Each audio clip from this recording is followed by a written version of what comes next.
the west coast of Florida. In the meantime, we continue to be hammered with heavy rain and the potential for tornadoes. Let's get an update on that tornado warning. Again, Chris, likely to continue until 4:30. What you got?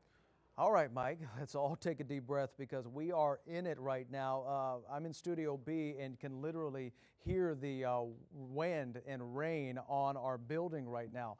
And these winds are really gusting at times and really concerned still from Boynton Beach running down towards Boca Raton and Pompano Beach. Winds anywhere between 70 and 80 miles per hour when you get into these rain squalls, even though we may not be seeing a tornado. But that's the method of operation out of these tropical downpours. They spin up very quickly and then they die out very quickly. So that's why we're on the air. You've got triple team coverage for you to analyze and keep you way ahead of the situation even before a warning is issued. So still concerned across coastal Palm Beach from Boynton Beach down towards Boca Raton.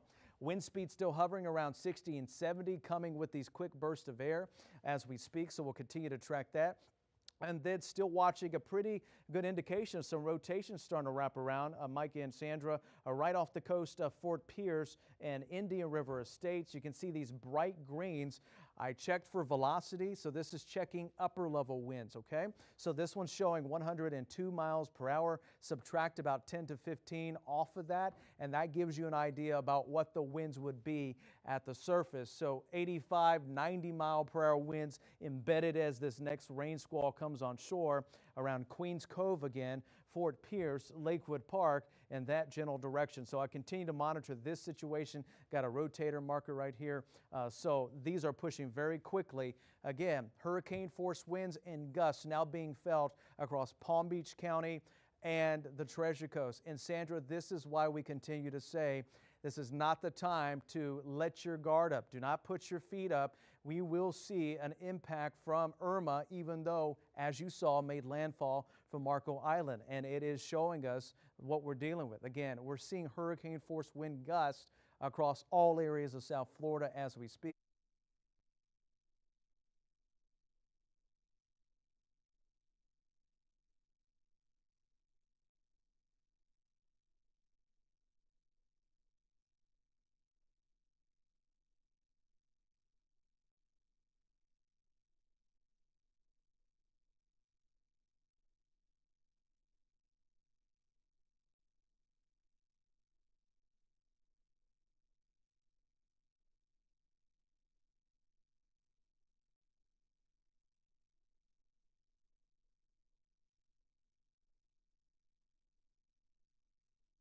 Sandra? Like the peninsula of Florida was a twig compared to the monstrous, enormous size of Irma, which is really enveloping the entire peninsula. I mean, significant enough that we saw for the first time ever hurricane warnings across the entire peninsula. But now, because of Irma's wrath and magnitude, there are tropical storm watches all the way up into the southeastern states, up into Birmingham, Alabama. They're under a tropical storm watch right now. The eye of Irma just made landfall over Marco Island.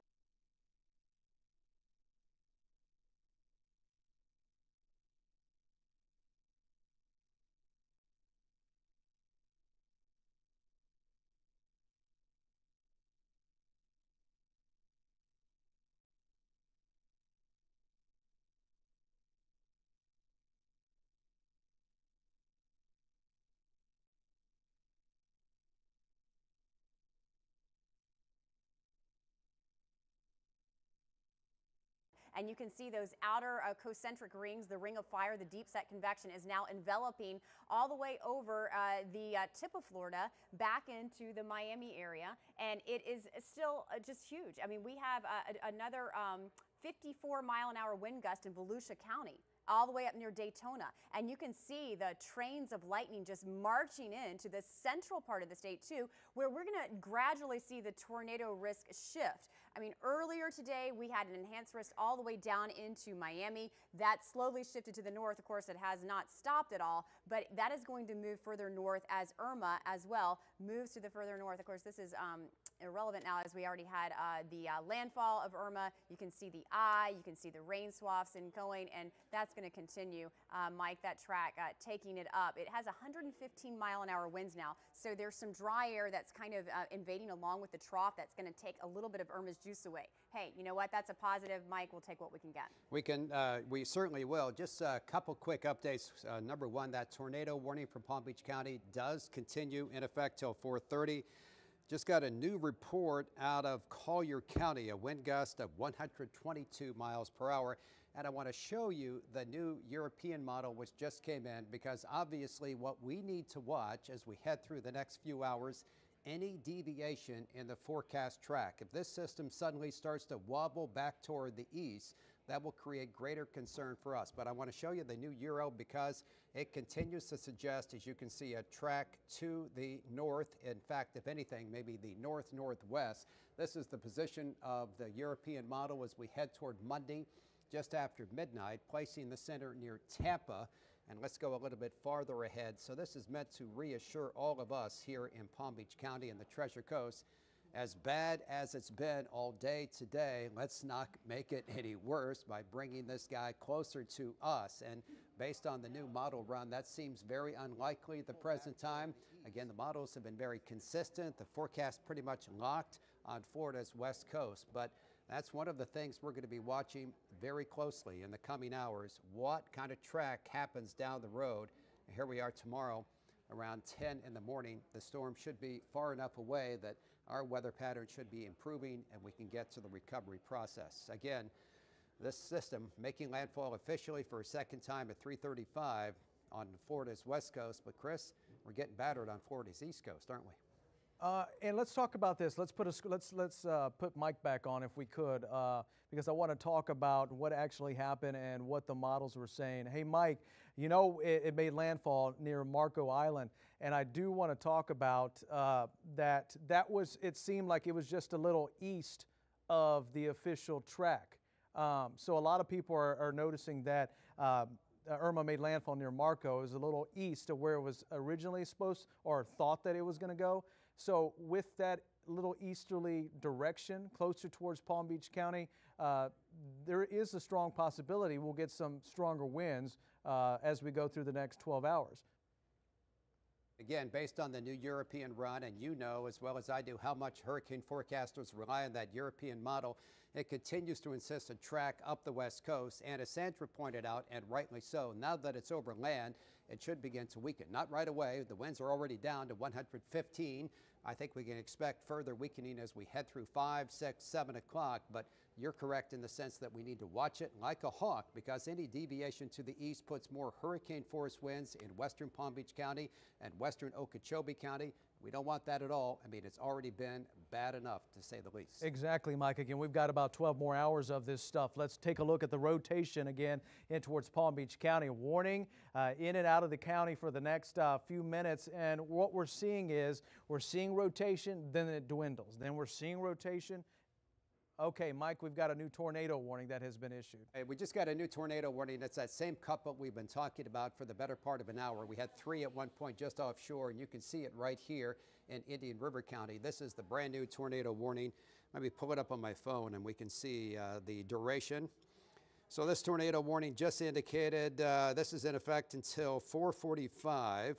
And we're told by the National Weather Service, strong rotation with a tornado warning south of Vero Beach, moving across Highway 60 near the Vero Beach Mall. So if you live in Vero Beach, you know that area well. It's east of I-95, Route 60, the mall right there, closer to the closer to town. So that again is the National Weather Service weather warning. And you can see it's showing up really well on our Doppler radar here. Make sure I got the right radar on. I do. You can see it right there. There is the couplet as it tracks off toward the west-northwest at around 50, 60, maybe 70 miles per hour. So in Vero Beach, anywhere near the Vero Beach Mall, anywhere near Vero Beach, frankly, you need to take shelter and do so immediately. Go to your safe room. A brand new tornado warning, and this one will be in effect, I said, for 4:45, so another half hour. These tornado warnings, thankfully, are not lasting very long because of the simple fact the storms are moving at just a high rate of speed. Chris, let's go back to you. All right, let's watch it. We were watching that one on shore, and we told you first to get ready, and you can see what we're tracking. Wow, look at that. It's right over Florida Ridge. This moving quickly, so it is now going to be approaching 9th Street Southwest. We get just to the south of State Road 60. This is still east of I-95. So again, this is across the portion of Vero Beach. So just south of Gifford in towards the city of Vero Beach and points out towards the west. Look at that tornado signature coming on shore right now from Florida Ridge, headed in towards 9th Street Southwest.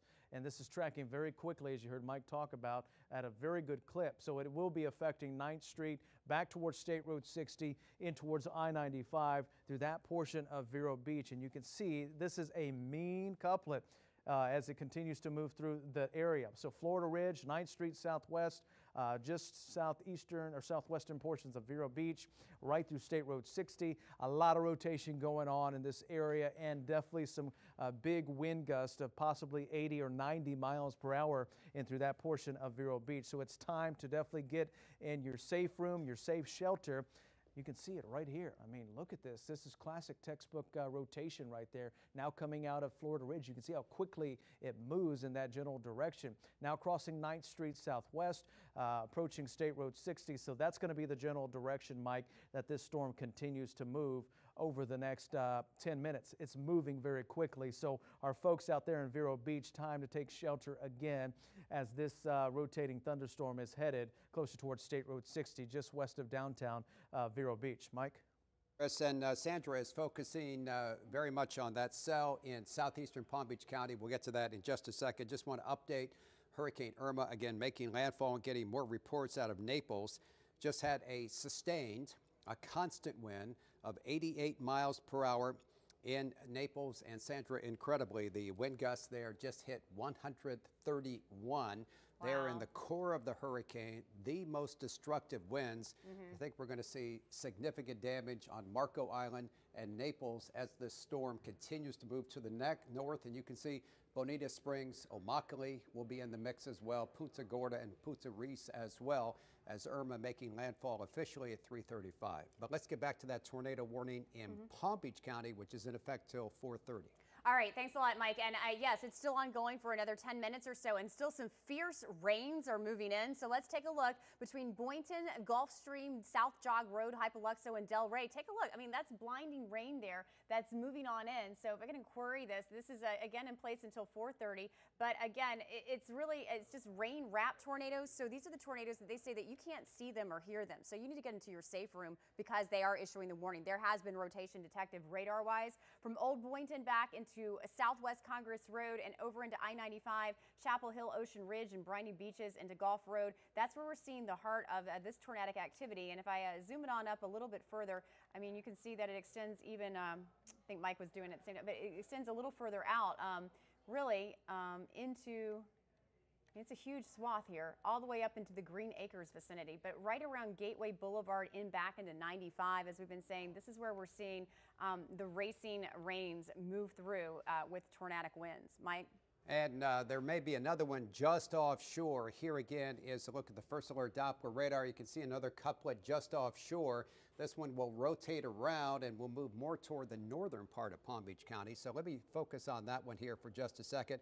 We're going to get back to Chris, who has more on that tornado warning along the Treasure Coast. But here's that couplet again just offshore, as you can see. Now let's just measure how far away it is. And we'll take a more diagonal approach here, say from Singer Island. It's only about 28 miles away. It's moving at 70 miles an hour, so it'll be on top of you before you know it. So this could be a new tornado warning. We're trying to give you really advanced notice using our great technology here. So this could be our next tornado warning. And again, as we extrapolate it, it would move more towards Singer Island and across Juno Beach, maybe toward Jupiter, Abacoa, and up toward Tequesta as well. That is the next area of concern. In the meantime, we still have this tornado warning, as you can see, which is now just north of Boynton Beach. And a third concern, that would be the Treasure Coast. And Chris has more on that. Hey, Mike, keeping a very close eye on this spinner right now, running just north of 9th Street Southwest. Now we're street level into 4th Street. This is in Vero Beach. just around Nevins, just west of Nevins. This is where the rotation. Now what we've been seeing is it rotates pretty good and then it loses some intensity. On the other side of the screen, that's where we're hearing reports of some damage in Stewart and Martin County. And back here on the radar, it continues to spin around 4th Street, just south of State Road 60 and just west of the Nevins area. So we're going to zoom on in tighter. Here's 8th Street. Then we go out towards 56th Avenue. So 56th Avenue at 8th Street. If you hear my voice and you're watching us on the app, or if you're up, or you're watching us on TV, if you still have power, get in your safe area, as this is the area that we're tracking. So 4th Street, Royal Poinciana Way, 56th Avenue, 8th Street, 6th Street, and just north of 9th Street in Vero Beach. We're tracking, again, this rotating thunderstorm producing some flooding at times as it moves towards the northwest very quickly at 50 to 60 miles per hour. So heads up as it crosses State Road 60 and eventually I-95 within the next, let's say, 10 to 15 minutes. Sandra? Thanks a lot, Chris. And again, we're seeing more signatures, characteristics of the spin in the atmosphere with our wide view. We just want to give everybody some context here. We have a landfalling Category 3 hurricane, still 115-mile-an-hour winds lashing out with the Marco Island area, moving a little bit further inland than we initially anticipated. So that's one of the reasons we are blowing up on this right quadrant of the tornadic activity of the hurricane. So here we go. A lot of spins here offshore, and we also have the shear markers, which is where it traversed with that rotation. So that's easy to see why they have extended that tornado warning from Fellsmere to Vero Beach and kept it going, Mike. Volatile situation, and this is just that corridor, if you will, for the more robust tornadic spin that we've seen all day long. We've had at least 6 tornado warnings in this same slot. And that's unfortunate. And did you mention the tornado warning in Palm Beach County has expired? I did not, but that's the good news. I'm focused on what we got going, but we had multiple, so now we only have 1, which is good. That's great. Yeah, so that tornado warning in Palm Beach County has been allowed to expire, but as I pointed out, that couplet offshore, we're watching that closely. Again, the hurricane made landfall. Our concern right now, in addition to tornadoes and the flooding rains across the Palm Beaches and the Treasure Coast, let's make sure the storm goes where it's supposed to go. And we're going to watch that like a hawk as we head through the evening hours. Let me show you the new run of the GFS. And just a review, if you're just joining us, 9:10 this morning over the Keys, 3:35 this afternoon over the southwestern corner of Marco Island. Now, let's see where the storm goes to the north. And we showed you the Euro just a short time ago. Let's reassure you now with the GFS, which continues, as you can see, a northerly track.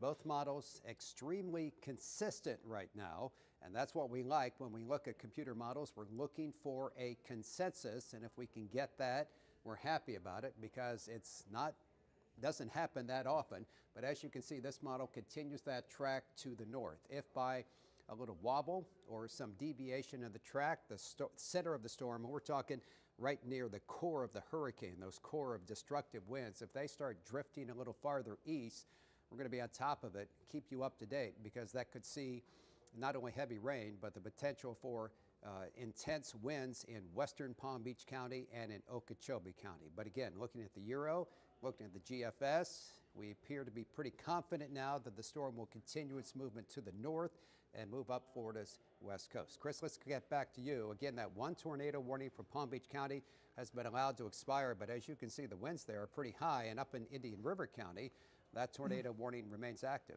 Yeah, we got some broad area rotation right now where we could see a funnel cloud or tornado continue at any moment. This is just south and west of downtown Vero Beach, back out towards the coast there. We go 9th Street southwest around 58th Avenue and just around the State Road 60 area. On the left-hand side is going to be the Gardens Mall right outside of Palm Beach Gardens. So let's get in street level, because I do want to give you advance warning as this storm is meandering across the area. Here's a look at 12th Street, 43rd Avenue. We go to 8th Street at 56th Avenue. If you're living around these areas or you have friends or family around these areas, it is time to get in the safe shelter, as we are watching, again, numerous rotating thunderstorms. This is just going to be right to the south of State Road 60 as we take it in towards Vero Beach. Now, future track this long term, heads up Fellsmere around your general direction at 456 as it is moving towards the west and northwest at 55 miles per hour. Watching a couple of sails offshore from West Palm Beach and Lake Worth, putting a velocity check on these storms offshore. Looking at winds anywhere between 70 and 80, subtract about 10 to 15, that's what it's going to actually feel like at the ground. So we're talking about 60 to 70 mile per hour wind gusts coming on shore with the next batch of rain moving into Palm Beach County. Mike? All right, Chris, thank you. It's safe to say that Florida's southwest coast is really getting hammered by this storm. We continue to get some significant wind reports coming out of Marco Island and Naples. The most recent report coming out of Naples, 95 mile per hour sustained winds, and that is at the Naples Municipal Airport. So we've already seen sustained winds of 95 miles per hour and wind gusts over Marco Island of 130, an unconfirmed report of significant damage to structures already. Many roofs are gone and trees are shredded. I think it's likely to be a pretty disastrous situation on Florida's southwest coast as this storm continues moving to the north. You're looking at the last advisory that just came in as of 4 o'clock, and the winds are down somewhat. It made landfall as a Category 3 with winds of about 130 miles per hour. Now the winds are 115, and the storm is moving to the north at 12. Here on Florida's east coast, we still have one active tornado warning that Chris was just talking about, and the other issue continues to be rainfall and still the threat of additional tornado warnings. The rainfall in particular, especially in St. Lucie County, where a flood warning continues in effect now until after 5. Here's Sandra with more on that. That flood warning has been extended. I mean, take a look at it. It's embedded in the same location where we still have that active tornado warning as well.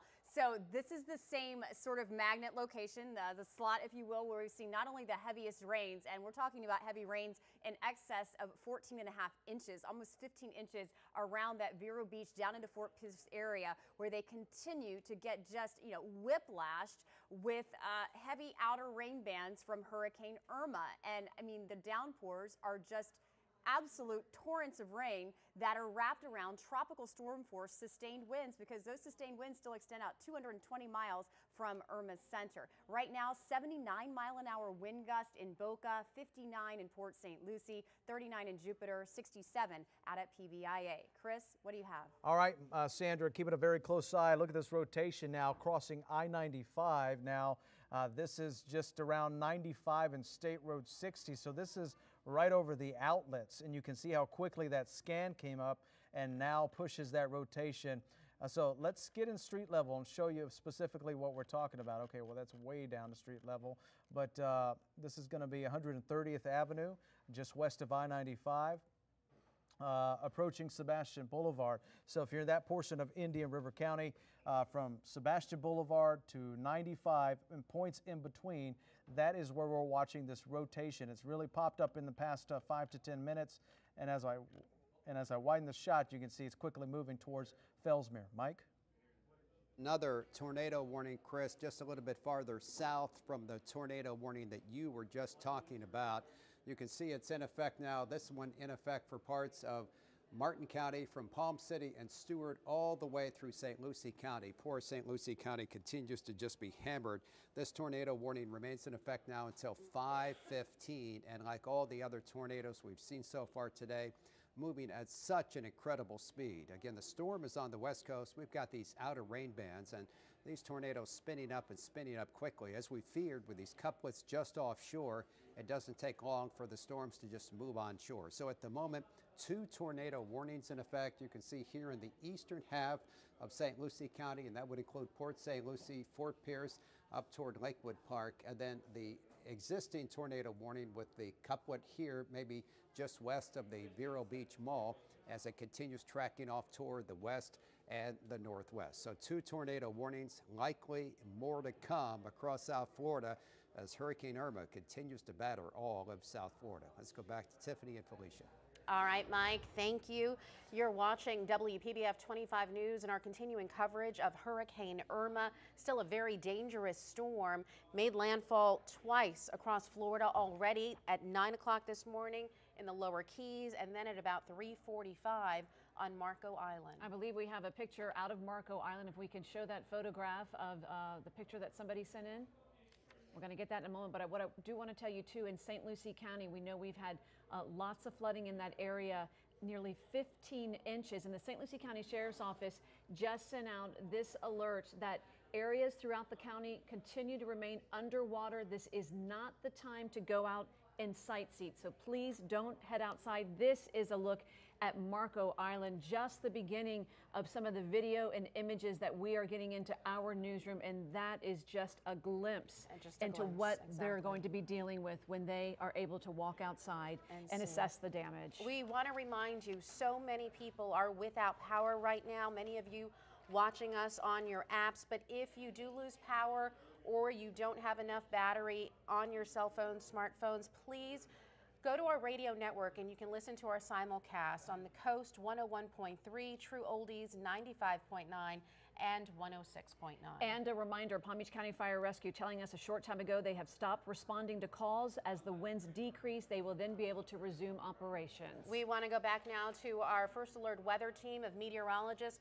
who have been keeping you informed of all of these tornado warnings that continue to pop up for the last several hours.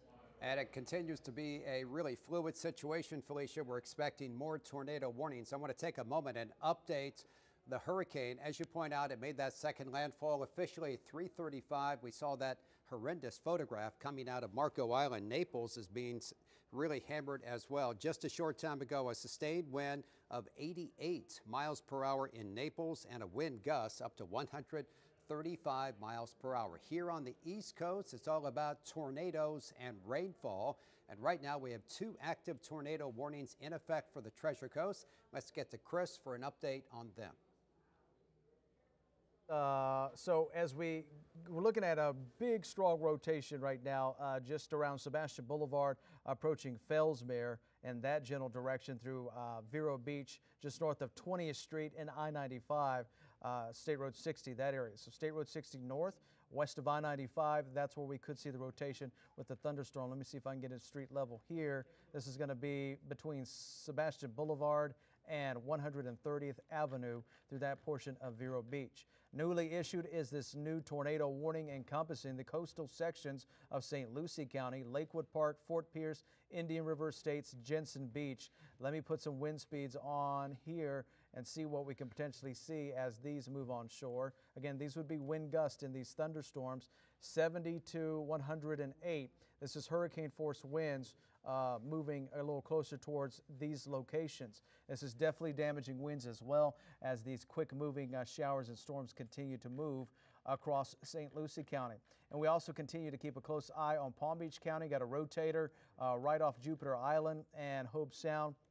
So heads up across Martin County. If that one holds together, won't be surprised for the Weather Service to issue a warning for that location. So multiple rotating thunderstorms, Mike and Sandra, right now.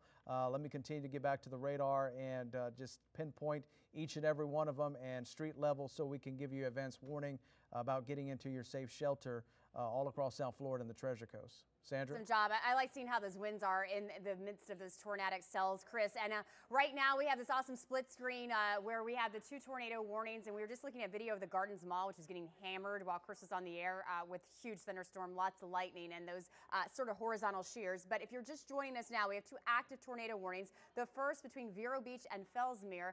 The next that was just issued until 5:15, extending from Fort Pierce down through Port St. Lucie and Palm City. Hey, that's a familiar sight today because that's where we have seen more tornado warnings than any other slot, and also where we've seen the epic rainfall all the way up to 15 inches. And look at all those spins offshore and those shear markers. I mean, this is just a supply that keeps on keeping on out of the source of power, which is, of course, Irma, now making its way up I-75 after landfalling in Marco Island earlier this afternoon. Mike? And we continue to get reports from the National Weather Service. It's just interesting. The storm, again, is on Florida's southwest coast, but wind gusts as high as the 50-55 mile per hour range in Volusia County. That's up in Daytona Beach. And now an update from Barefoot Bay. That's in southern Brevard County. A wind gust of 53 miles per hour as Hurricane Irma continues to impact South Florida. You have those 2 active tornado warnings along parts of the Treasure Coast. Let's go back to Palm Beach County. Put on the radar here. I know a lot of you have probably lost power in Palm Beach County and are watching on our app or perhaps listening on our radio partners, and the heavy rain bands continue here in parts of Palm Beach County at the moment. We don't have any couplets in Palm Beach County, but you can see there is one just east of the Jupiter Inlet, and there's another one just a little bit offshore. Let me stop it for a second. I'll give you an idea of how far this one might be from the coastline. We're talking about 18 miles, so that means it'll be on the coastline really quick as it continues tracking off toward the northwest at 50, 60, maybe 70 miles per hour. So at the moment, no active tornado warnings in effect for Palm Beach County, but you can see there is a lot more rain and a lot more of the rain bands associated with this powerful hurricane getting ready to move onshore. So we're recommending at this point that if you live in Palm Beach County and you hear me or you're watching us, stay in your safe room. Don't even think about leaving. It's now 4:30. Just stay in that safe room as we ride out this storm. You don't want to be anywhere else except inside the interior part of your room. We have active tornado warnings in parts of the Treasure Coast, and we could see more here in parts of Palm Beach County, and you're looking live at the picture. We'll try to describe things as best we can, give you an update, and take you through this. The idea is to give you as much notice as possible. And you know, we're on this together. This is a pretty horrific situation for us, and especially for the folks on Florida's southwest coast dealing with those destructive winds, and we'll take you through it. So let's continue our team coverage now. Chris is focusing on those 2 tornado warnings. Chris, it's like the warnings just won't stop. St. Lucie County is a magnet for tornadoes exactly today. And you put it very nicely, Mike. Again, that's what we're here for. We're covering you on all angles of the weather to keep you ahead of the storm and to keep you safe. And again, we thank you for just trusting us with your coverage moving forward, because we're going to get through this all together. And we're going to continue to see this weather with tornado warnings popping up here or there for the next few hours. Rotation still happening right now around Sebastian Boulevard and through Indian River County. This is now just southwest of Fellsmere. That's tightening up just a little bit. So heads up in Fort Drum, that may be heading in your direction. Was watching a little rotation through the heart of Vero Beach, between Vero Beach and Gifford. Nothing that is catching my eye too keenly right now, but watch out definitely for some gusty winds from Vero Beach in towards Gifford. Look at this tornado warning. We're talking about velocity. So what we are measuring in the upper levels of the atmosphere, we're talking about the potential for winds 60 to 80 miles per hour as these wind gusts continue to move closer towards that area. And watching very closely a little spinner off the coast of Hope Sound and Jupiter Island. We'll see if that one wants to tighten up just a little bit and move into a portion of Martin County. Mike? All right, Chris, and here is the latest radar image of Hurricane Irma, now really over land and really taking a toll on the southwestern corner. Again, the storm made landfall here on Marco Island just about an hour ago. It's moving at about 10, 12, maybe 15 miles per hour. So next stop would be Bonita Springs and Immokalee, where they could expect to see sustained winds over 100 miles per hour and wind gusts up to 115, maybe even higher. So far, the highest wind gusts we've seen from this landfalling hurricane on Florida's southwest coast, 130 miles per hour. And again, an unconfirmed report from a spotter on Marco Island of significant structural damage, including roofs gone and trees shredded. And that's the kind of damage, of course, we would expect from a major hurricane making landfall. I know there's a lot of concern from those of you watching. Okay, Mike, it's moving north. Is it going to continue moving north? Let me show you the official forecast track now from the National Hurricane Center, because one of the things we'll be watching closely in the coming hours is any deviation, any kind of wobbling that would bring the storm a little bit farther to the east, because obviously if it drifts just a little bit east, then the destructive winds could get here into western Palm Beach County or here into parts of Okeechobee County, and those winds will certainly have an impact on shallow Lake Okeechobee and storm surge, especially with areas here around Florida's, around the west coast of Lake Okeechobee. So just real quick, just show you the track, just to reassure everybody. The track continues right up Florida's west coast, but again, that's something we'll be watching closely. All right, new tornado warning. Chris has that. Chris? In effect, this one's in effect until 5 p.m. There it goes, popping up right on the screen. Indian River Shores, Sebastian, back through a portion of Mico. That's in Brevard County. So it's a northeastern corner of Indian River County back through southern Brevard. We're seeing, again, rotating couplets right offshore. They're popping up and they can produce a tornado. So I think at this point, since we've had so many rotating storms, the National Weather Service in Melbourne is just going ahead and pull the trigger on tornado warnings because these storms are rotating very quickly and want to get ahead of the situation, and I think it's a great idea. Indian River Shores, Sebastian, back out towards Fellsmere, we're tracking a couple of areas of rotation. The one that I'm really concerned with approaching Fort Drum eventually, this is now beginning to move outside of Indian River County and portions of Okeechobee County. This one tightening up just a little bit. On the left-hand side, you can see what the live look is out of Fort Pierce as we have one of our fearless reporters out there surveying the damage and what we're seeing as far as the winds are concerned. So new in 5 p.m., a new tornado warning has been issued for Indian River Shores back to Sebastian. What we're seeing is that wind gusts of at least 60 up to 80 miles per hour. I'm literally, take a look at this. Palm Beach Gardens, we just literally had a gust of wind that is shaking our door out there, and you could hear it on the roof right now. Again, folks, we're going to get this together. This is a very dangerous situation, and this is what's actually unfolding. You can barely see out of our camera in Palm Beach Gardens. And like I said, we just got a quick burst of wind right here at our studios in Palm Beach Gardens that was shaking the wind. Here's our live look so you can see what kind of winds we're dealing with here in northeastern Palm Beach County. This is destructive wind. When we get anything up and over 58 miles an hour, that's considered damaging winds, and we're definitely getting that with winds gust up to around 70 and 80 miles per hour. And look at that picture. This is very dangerous out there, and I do want to let our crews know that are out there. Again, this is a very dangerous situation. If you can, just don't be safe out there. We just want you, we're trying to cover the story, but this is getting really dangerous out there with those winds kicking up there anywhere between 80 and 85.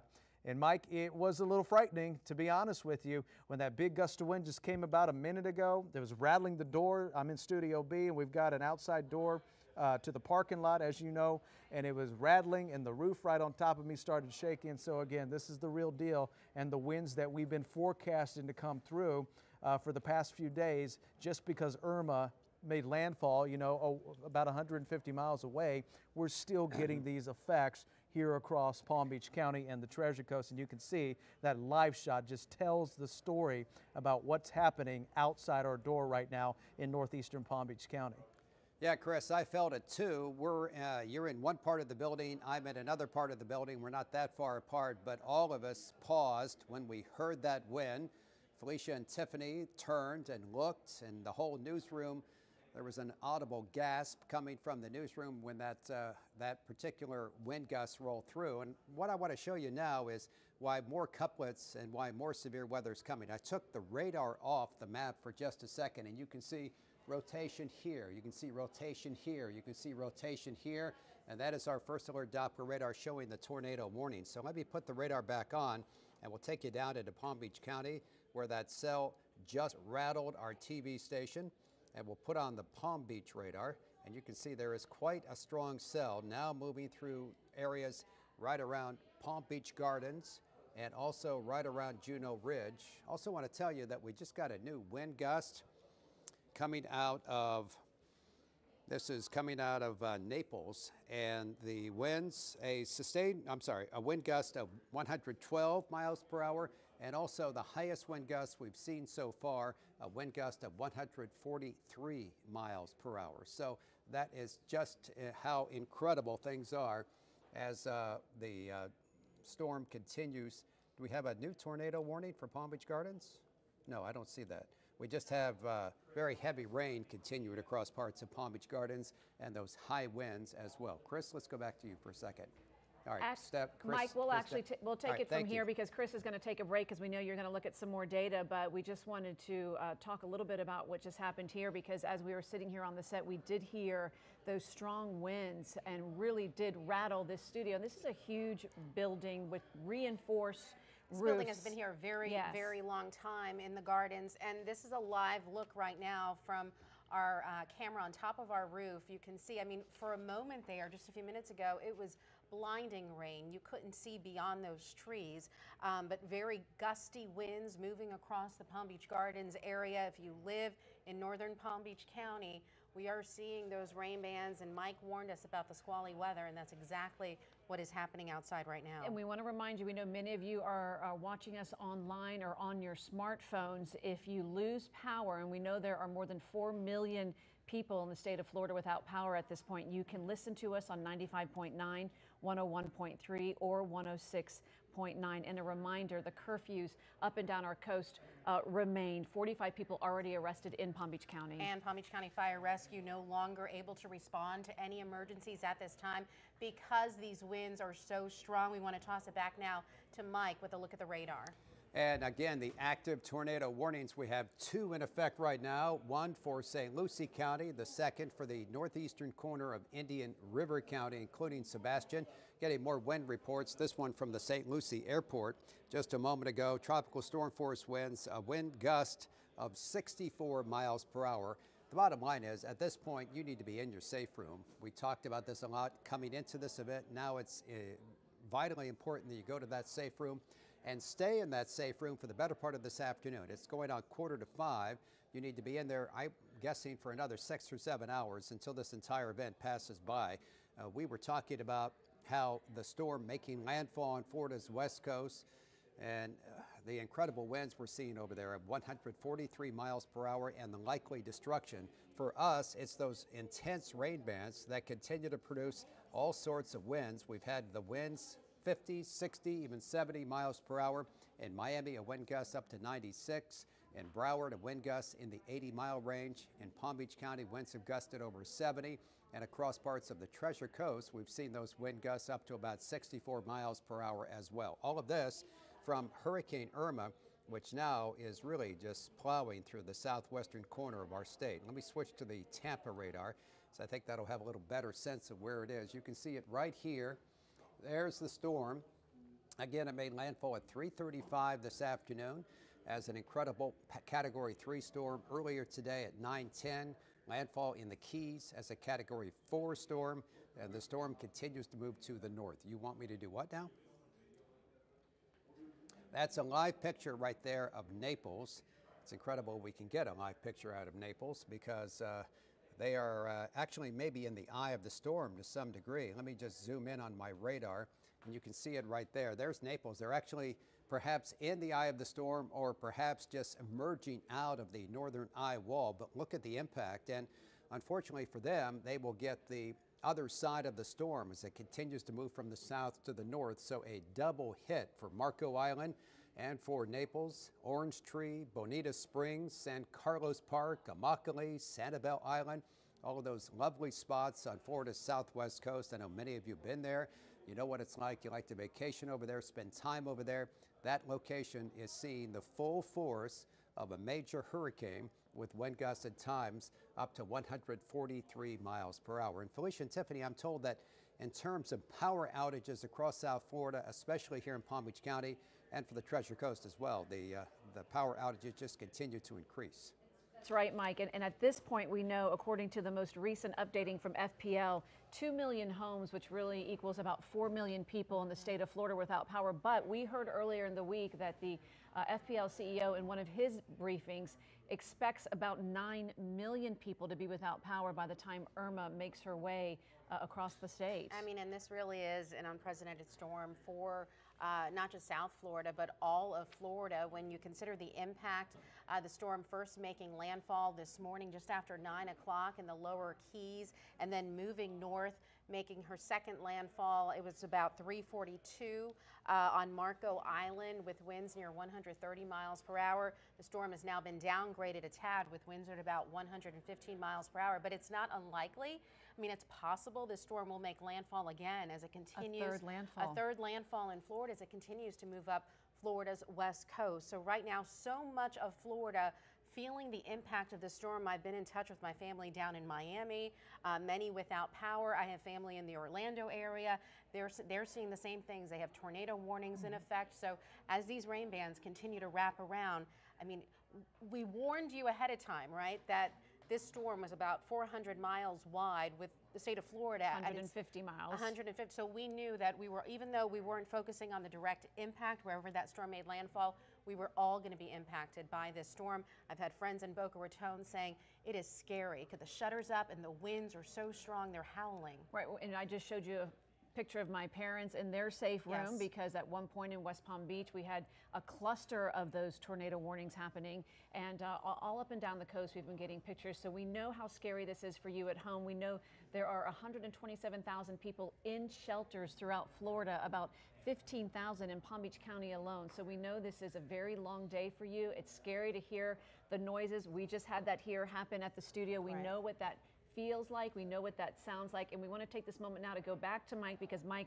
I understand you have an update on some of these high winds and these tornado warnings throughout our area. Absolutely. Let's focus on that tornado warning in parts of Indian River County, which is now moving towards Sebastian. I put on some ETA, give you an idea of when the storm would be arriving. It's 4:51 right now.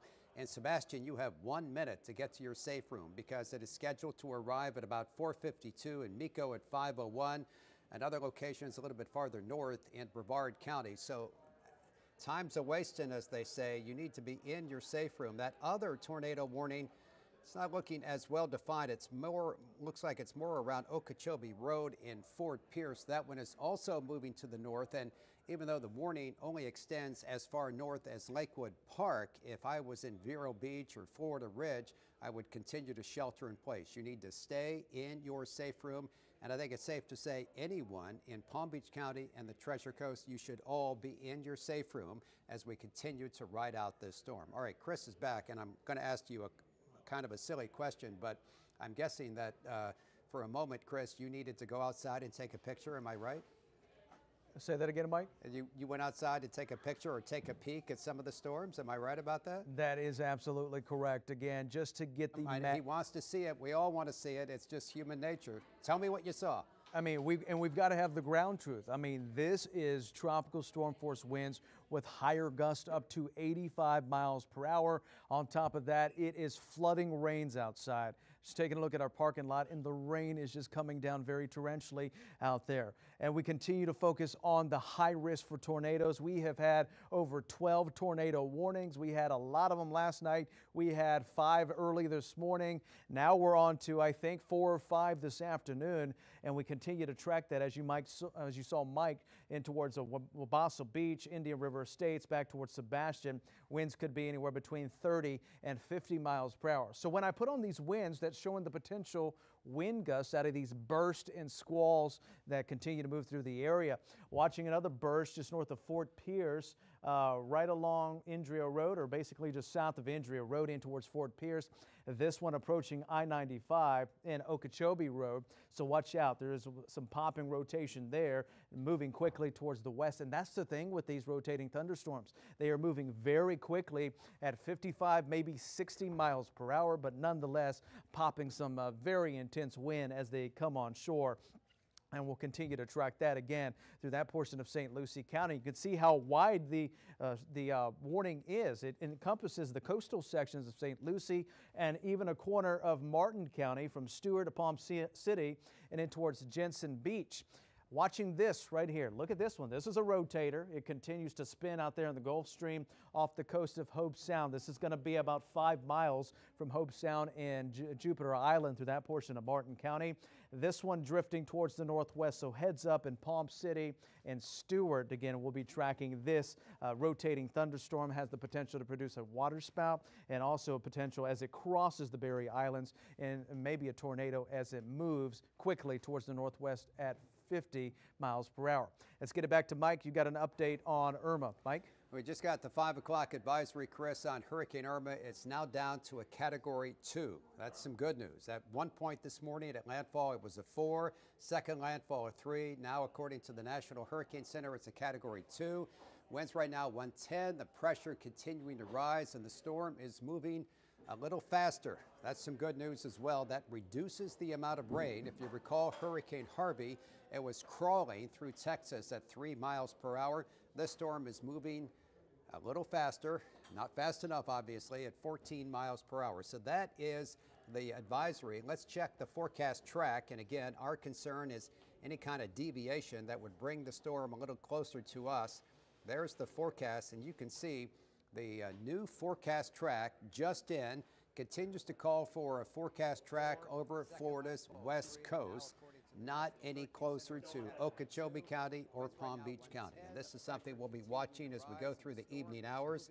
There you go, the storm by late tonight, early tomorrow morning, a Category 1 moving toward Tampa Bay, and then back into the waters, the warm waters of the Gulf of Mexico, for what would technically be a third landfall, as you can see, in the Big Bend area, and that would come Monday afternoon. So here we are going on 5 o'clock.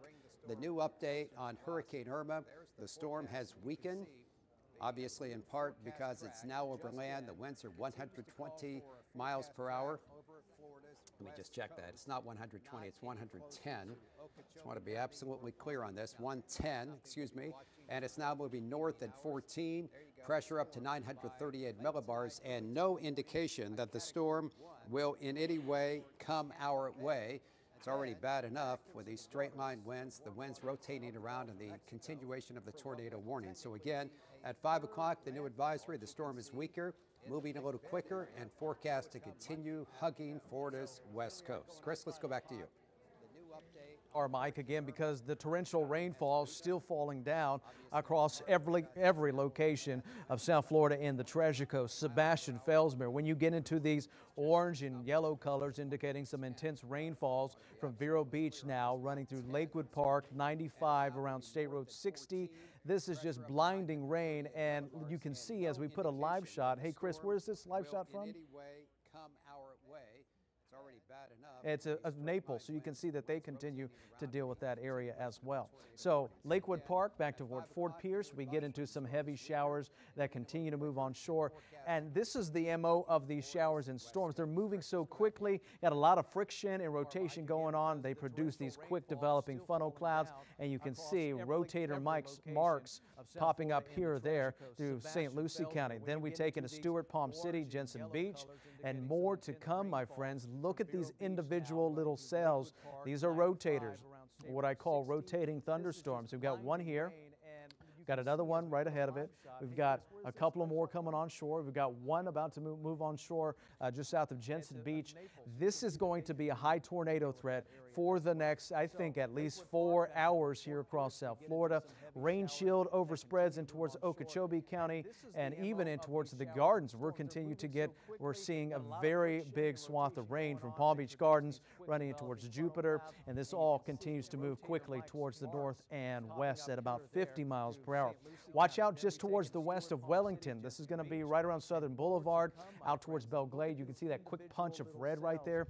That could be indicating some very strong winds. So what I'm saying about these rain bands, when they come on shore, they're going to give us sustained winds of at least 40 to 45 miles per hour, but higher gusts up to 85 miles per hour have been reported and will be possible. Last check, Boca Raton had a wind gust of 77, and the airport PBI down in West Palm Beach had a report of 80. So we continue to track these on and off rain bands, and this is what we'll deal with for the next few hours here across the area, even though Irma is sitting down towards the south. So that's what we're tracking right now. All eyes on the radar as the tornado threat not going away anytime soon. So what I'm trying to say is get in your safe shelter and heed our advice, and we thank you for trusting us with your coverage. We are here with you every step of the way. We've been here before. We're here with you now. We're going to be with you after as we get through Irma together, and we'll continue to track the radar, Mike, and of course we'll be on top of any kind of analysis as far as rotating thunderstorms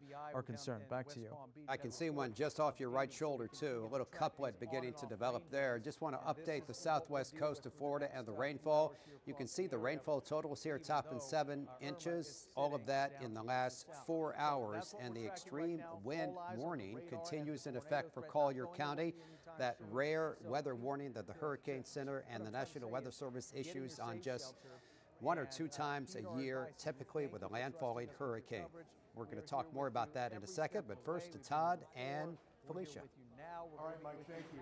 It is 5 o'clock. We track Hurricane Irma. 2 landfalls in Florida today so far, beginning about 9 o'clock this morning in the Keys, and then a second landfall, 3:35. I believe that's Marco Island. It is everything we hoped for and less as far as Irma goes.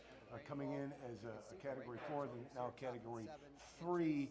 And one of the chief concerns we have right now, I know at my house, because I'm not sure they can hear us, power outages. 2 million customers without power in the state of Florida. And again, you've heard Tiffany say the estimate FPL, that could go to 9 million customers without power in the state as Irma just rakes up our state heading north. And a possible third landfall even expected farther north. Let's go ahead and take a look at some of those outages because we have so many people without power right now. We wanted to update you on the situation. Many of you still watching us through your smartphone or your tablets or through the WPBF 25 News app, and we're happy that you're able to stay with our continuing coverage of Hurricane Irma. Here's a look of power outages right now for Palm Beach County at 383,990 homes without power right now in Palm Beach County. As we head north. Okay, those percentages, Felicia, they represent the folks that you see that split there in Palm Beach County. That's basically, we're about half the people who are part of Palm Beach County on the FPL network are without power right now. Wow. Well, and it's not just Palm Beach County, up and down the Treasure Coast too.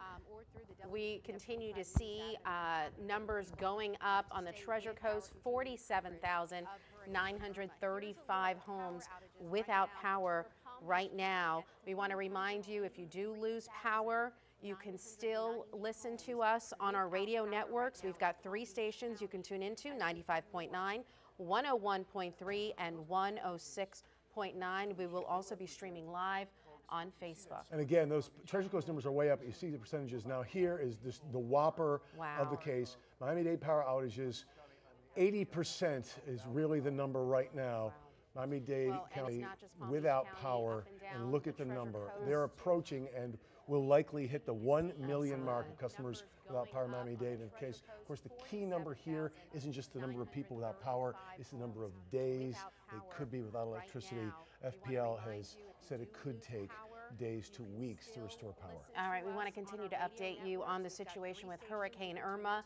Mike Lyons and Chris Martinez have been busy watching the radar and keeping us informed about those tornado warnings. Mike, we want to begin with you. And we'll begin with the new update on Irma. Chris has a new tornado warning. We're going to get to him in just a second for parts of Indian River County. But here is Irma. You can see the landfall coming early this morning over the Keys at 9:10. A second landfall at 3:35 this afternoon. It was a Cat 4 would have made landfall in the Keys. Category 3 would have made landfall here. At the moment, it's a Category 2. You're looking at live pictures from Naples in all likelihood because they're in the eye right now, so they're getting a bit of a break. But we've seen wind gusts on Marco Island and around Naples approaching 143 miles per hour and sustained winds of major hurricane force strength topping 115 miles per hour. This is the 5 o'clock advisory. I want to share with you the forecast track, which continues to call for the storm to move up Florida's west coast. I know here on the East Coast it's been a horrific day across the Palm Beaches and the Treasure Coast with additional tornado warnings and flooding. And the last thing we want is for this storm somehow to start moving toward us. That seems unlikely at this hour. As you can see, the forecast continues to call, and this is the new forecast as of 5, for the storm to continue moving up the west coast, and by late tonight, early tomorrow morning, be right over Tampa Bay. After that, it may move back into the Gulf of Mexico, where it could regain strength and perhaps make a third landfall, as you can see, somewhere around Florida's Big Bend. All right, let's get to that tornado warning. It's brand new. It's for Indian River County, and Chris has more on that. Mike, let's get right to it again. We've been watching a lot of rotating thunderstorms and a new tornado warning issued for Indian River County and a portion of Brevard County.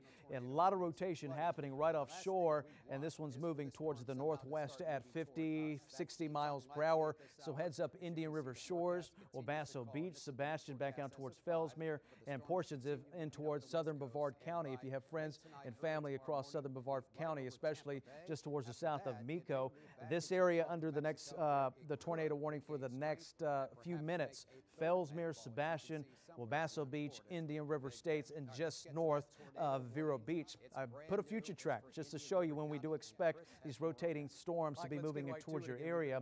Indian River Shores closer towards 509, 516 in Wabasso and Wabasso Beach. Sebastian 525. We're getting towards Fellsmere at 534. In Palm Bay, that's going to be in Brevard County at 556. Again, this is a very dangerous situation, and we continue to track rotating thunderstorms off the coast of St. Lucie County, the entire coastline under that tornado warning, because we're anticipating more rotating thunderstorms. See a little pocket of rotation right here. So this could be moving in towards Stewart and Palm City and points up towards Lakewood Park, Florida Ridge, back towards Queens Cove, places that have already seen monstrous amounts of rain and, again, countless tornado warnings. I'm going to go back and count, but Mike, I think we are on number 13 of tornado warnings since yesterday afternoon.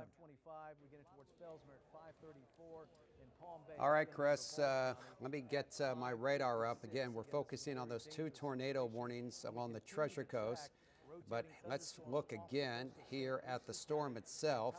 And we'll focus in. Let me switch to the Tampa radar. I think that might have a better look at it. Here we are.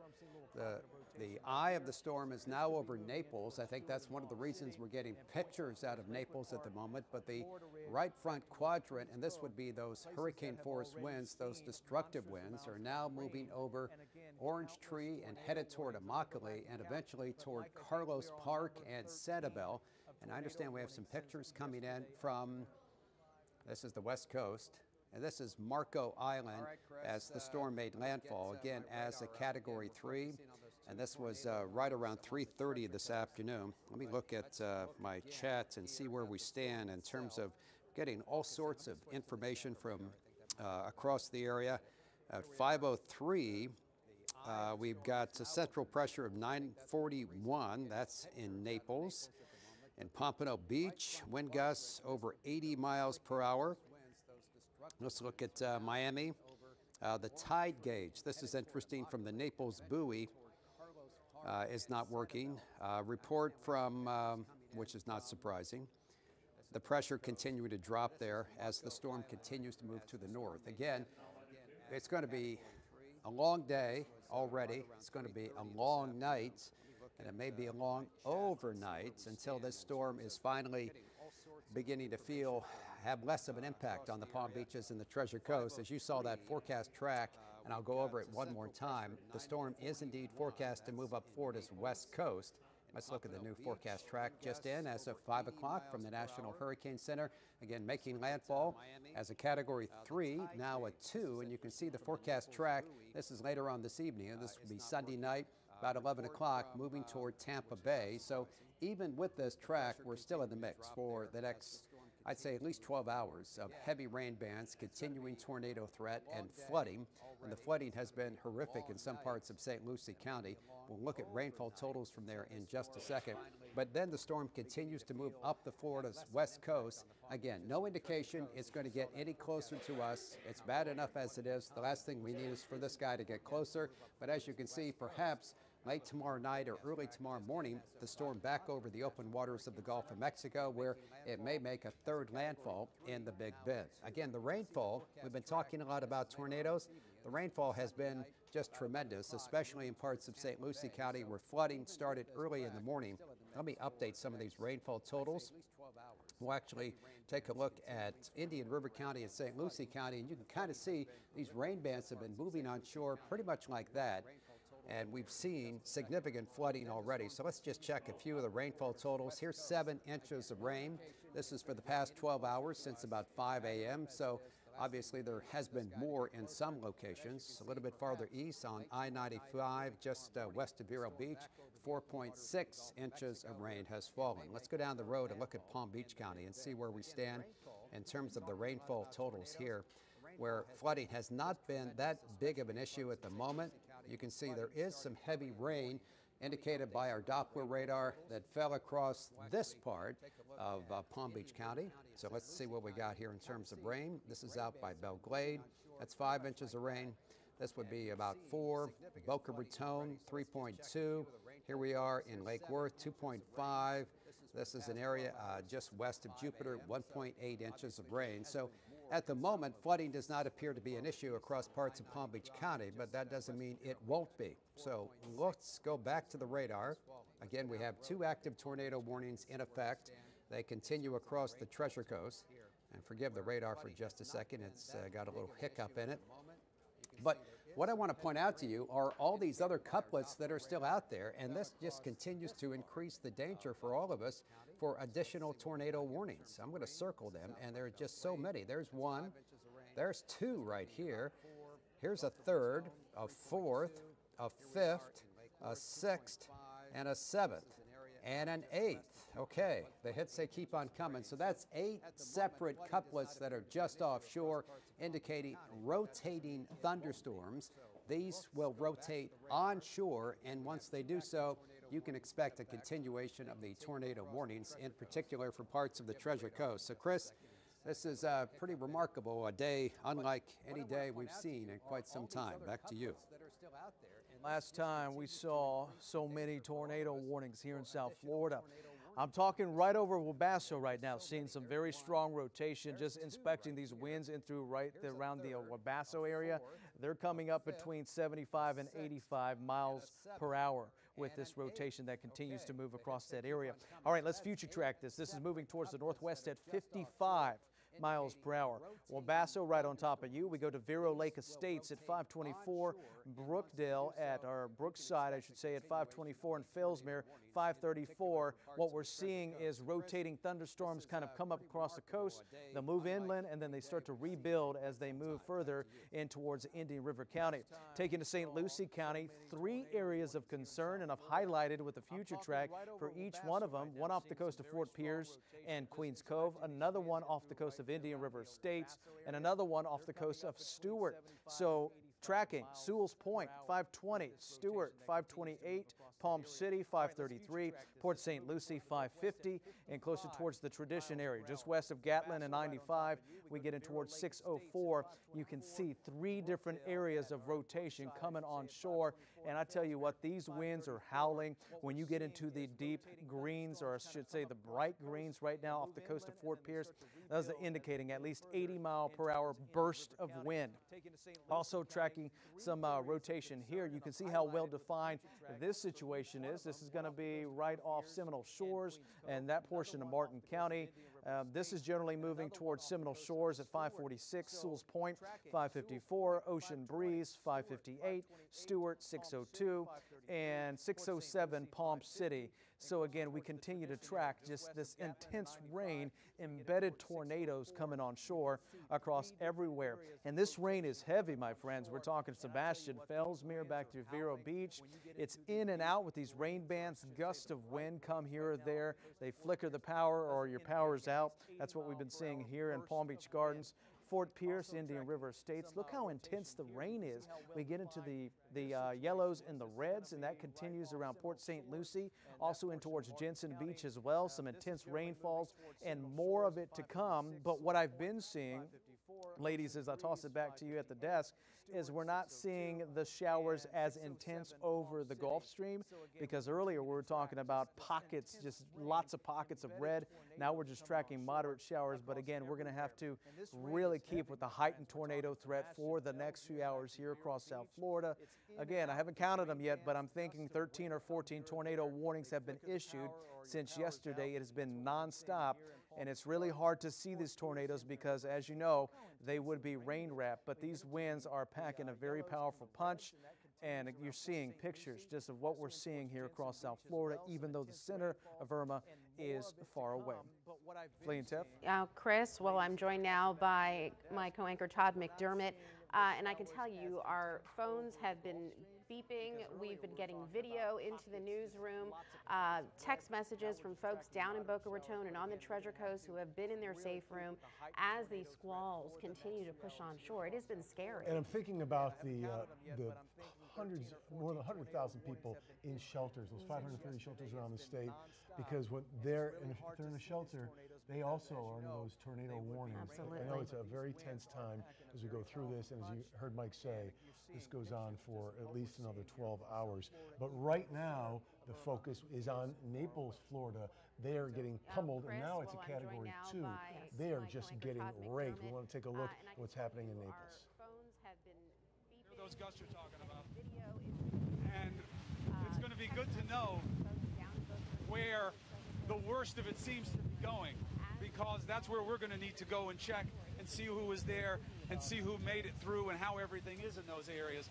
So there is a benefit to that, but I have to tell you, if this is going to be hours long, there's going to be a heck of a lot of work to do here, because this is a real beating. When you look at it, all right, the branches are starting to come off this tree next to us. It was only a matter of time. She's starting to let go, fellas. That big tree around the corner, that's going to be a problem here in terms of road clearing. This is one of the main thoroughfares. They're going to have to get that out of the way in order to do any kind of search and rescue. The producers are working here on trying to clear the drains because it's literally filling up with water. It's in no way a serious situation, but we're just trying to help the hotel out and keep the debris away from the drains so some of this water can seep through, because as the expression goes, water always wins. It's always going to find a way where it wants to go. You know, it's a problem with something inconsequential like this, and it's really meaningful when it comes to the storm surge. The storm surge is going to come up. It's going to come up these streets. It's going to go into these homes. It's going to flood them. It's going to own them, and it's going to stay there. And it's going to take time because it's so hard for it to reabsorb. And that's one of the big problems. And you put all these different components together, and then you mix them with the most dangerous component, which is time. Storm surge is very important. Obviously, Chris Cuomo there from CNN. Storm surge is very important. Again, the governor was making the point today on ABC on This Week that when the winds die down, it's not the time to say this is over. The storm surge follows when those winds die down, the point they're trying to make. Chris Cuomo also talked about the massive cleanup. There are already estimates, ABC News is showing, as bad as Harvey was in Texas, this is going to be a more expensive storm. Never in history will there be two storms of this magnitude with the cost of cleanup to follow each other so closely. Well, and you think about the landfalls. We've had 2 landfalls already. And here comes another one. And here comes another one across Florida's west coast. This storm continues to pound the Naples, Marco Island areas. It moves north towards Sarasota and Fort Myers. But take a look, just some of the video coming out of Florida's west coast as Irma continues to track north. This is a very powerful, very dangerous hurricane. And as you know, here on the East Coast, we've been saying we will feel the impact from this storm, and we certainly have been for the last 12 hours. And as Mike and our team of meteorologists are telling us, it's going to be several hours more for much of the evening until those outer rain bands actually lift up and start to exit and move away from our viewing area. You know, it's interesting. You can't explain to people outside the area about these rain bands. It's hard to grasp the fact. They're saying, well, but it's not on your side of the state. Right. But as we've been saying, the whole state's enveloped by this because of the sheer size of Irma, and the outer rain bands are what's soaking us and just spawning these tornadoes and all that rotation. We want to go to our Sheldon Dutez. He spent some time at Palm Beach International Airport today. And Hurricane Irma continues to trigger these tornado warnings, and we actually received a tornado warning when we were driving south on Interstate 95. The conditions not safe, so we got off at the Palm Beach International Airport to take shelter for a little bit, but wanted to show you what the conditions look like right now during this tornado warning. You can see how heavy and gusty the winds are and the rain that is blowing in sideways. And we are taking shelter. We've got a little bit of an overhang here, and this is where we are going to ride this tornado warning out until it expires. At the Palm Beach International Airport, I'm Sheldon Dutez. Sheldon outnumbering the flights, obviously, at PBIA today. They're not flying. No flights in South Florida, obviously, with this going on. Miami Airport's been shut down for days. And it looks like it'll be Tuesday before they get this back together. Well, and speaking of Tuesday, just a reminder, in case many of you haven't been able to check your emails, we got word from the school districts. The governor has shut down school for Tuesday as well. So initially it was through Monday. That has now been extended till Tuesday. Private schools in the area also closed through Tuesday at this point. I think it's important to remember the cleanup that follows the rescue neither starts until Irma is out of the way. Well, think about it too. Everyone that's evacuated, they're in shelters. Those shelters are public schools or universities that are being used, so they have to be cleaned up and they have to get those ready. That's after those people get That's out of the after shelter. those people leave, exactly. So, and not all those people will be able to leave right away, depending on the damage. Tuesday may be optimistic Exactly. as far as school goes. Ari Height is in Fort Pierce. Look at, they've had numerous tornado warnings as well on the Treasure Coast. Let's check in with Ari. Right now we're at the corner of South Indian River Drive and Savannah Road in Fort Pierce. You can see the road right now is closed. It's flooded a little bit further in that direction, but as the wind, as you can see, is really picking up out here. The rain is really picking up out here, but what I really want you to see is the intercoastal out there. I'm sorry, I really can't look that way very much because the wind is coming right at my head. It almost looks like it's the ocean out there because of how rough the water is right now. And take a look at the dock that goes out. It's practically submerged at this point from the water that's just riding right now. It's all obviously due to the wind and to the rain, and I can see my photographer having a hard time kind of keeping his feet because the wind is really picking up out here. Again, talking about all those flooded roads, we've seen a ton of them all around Fort Pierce. Again, the best part is very few cars on the road, so it's really not causing that much of a problem with traffic. All right, that was Ari Height in Fort Pierce, and that's the most dramatic shot we've seen yet of a pier just swallowed. To see the water coming over that, my goodness, and unfortunately we are going to see more images like that as well. Our Terry Parker is in Palm Beach Gardens, where just a short time ago we experienced some very rough weather too.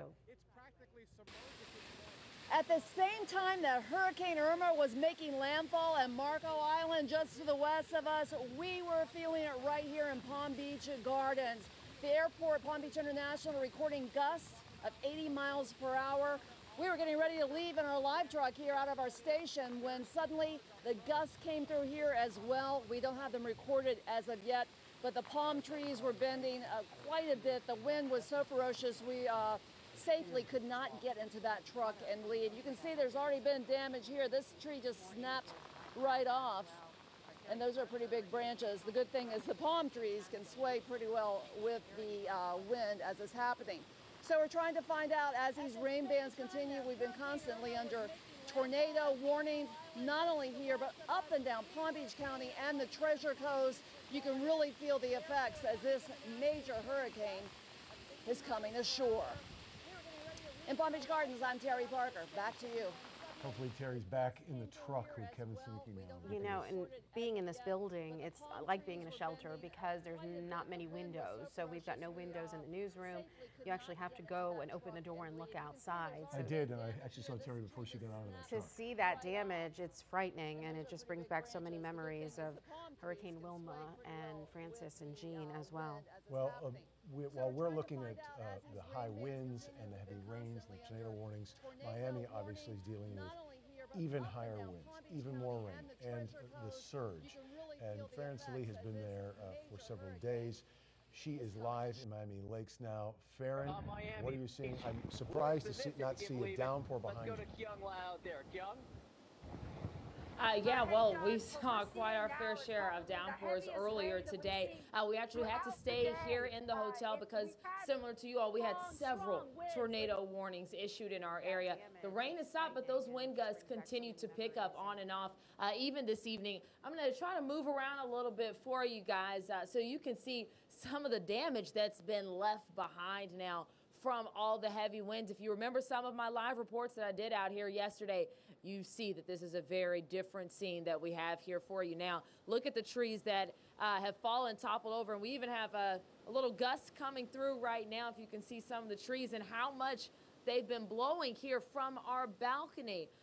This tree, not only the ones right here, but a lot of the palm fronds now we see down below us on the ground as soon as we step out of the hotel, even more like that. And even the big limbs that we find on this tree directly closest to us. Look at how big these are. I got a chance to step out here earlier for a Facebook Live, and it was actually a little scary to hear the trees creaking and to hear them crack, and then you see what happens down there at the bottom. And so that's why a lot of their power outages that have been happening here, and FPL just can't get out simply because there's no way if something like that is on the road, they'd be able to make it through. On top of not just only the tree limbs that are down, power lines that can be down. You don't see as much of the residual water here, but outside on the main street, we are experiencing flash flooding. And it's a lot of that, especially as you get more closer to the coast, the storm surge, the effect of that, a lot of places are covered in at least a few inches of water from what we've seen. And the wind continues to still be an issue this evening. Well, we actually had reports of gusts in the 100-mile-an-hour range in the Miami area. Farron, for you, since I know you've been there overnight, at what time did you see a big change today, say come daylight, in what was going on where you are in Miami Lakes? You know, that's a really good thing. Around 10 o'clock, you know, around midnight, we noticed that it really started to pick up. But then again, around 10 this morning, that's when we had a lot of rain that also came in as well. And again, like I said, we still have some wind gusts that kind of give us a little bit of a thrashing, a beating even this evening. The wind picked up last night, but around 10 this morning is when we really started to get the heavier rain coming in as well. And that's also when we started to first see some of the lights flicker on and off here at the hotel. You all know that's also when we started to see more of the power outages, and so many people in Miami-Dade County are really in the dark right now and are wondering how long it'll be before they have power restored, before they can go outside, because with the on and off tornado warnings, people are hunkering down. So it's a good thing that they are taking the advice of professionals and not trying to go out right now. We did have some reports of looting in the area, but for the most part, the police and other law enforcement have been able to keep a close wrap on a lot of that. And again, just kind of look at some of what the trees are doing out here right now. We're pretty much in a closed-in area, part of the hotel. It's a concave part, but you can still see just how strong the winds are out here, and that's going to continue to be an issue for quite a while. The wind gusts are very high, and again, in Miami Lakes, we're not even near the water right now, but later on, we're going to be able to take you guys out when it's safe for us to get closer to the water and show you what's happening there as well. Farron, Salee, we're so glad you're in a safe location. Thank you so much for that update. We want to head north now to our Ted White, who is in Martin County. I'm Ted White in Stuart, Florida. We are on Southwest North River Point Drive. It's where a huge tree has fallen onto a home. This happened around 3 o'clock this afternoon. The Martin County Sheriff's Office says that a handful of people were inside of this home riding out this storm when this huge banyan tree came crashing down. Sheriff's deputies responded here and removed the people from the home. They were evacuated because this tree fell on the home. We're told that no one inside was injured, but just a huge testament of just how powerful nature here, is here. Of course, Hurricane Irma is nowhere near this area as far as the eye is concerned. It is moving towards the west coast of Florida. We are on the east coast, and you can just get a sense of just how intense the rain is right now and the wind as well. It's a huge testament of what happened here. That's the very latest. I'm Ted White in Stuart, Florida, reporting. All right, thank you to Ted for that. And again, we should let you know that earlier today on ABC, Governor Scott mentioned he had asked for full federal disaster declaration from President Trump. President Trump has granted that. Right now, at this point, a lot of the work is federal officials just backing up local officials as they deal with what we're dealing with now. Right. That is the shelters, getting food and water in place. They're the backup. Once Irma goes through, then it becomes the federal government's job to help with the cleanup, to help with small business loans, to help with the recovery. Yeah, and they're shifting a lot of FEMA resources as we speak to get them in the starting blocks to come from Harvey in the Houston area here to Florida, but they can't really get here until Irma makes her way all the way up the coast. We have some video we want to get to out of Miami right now.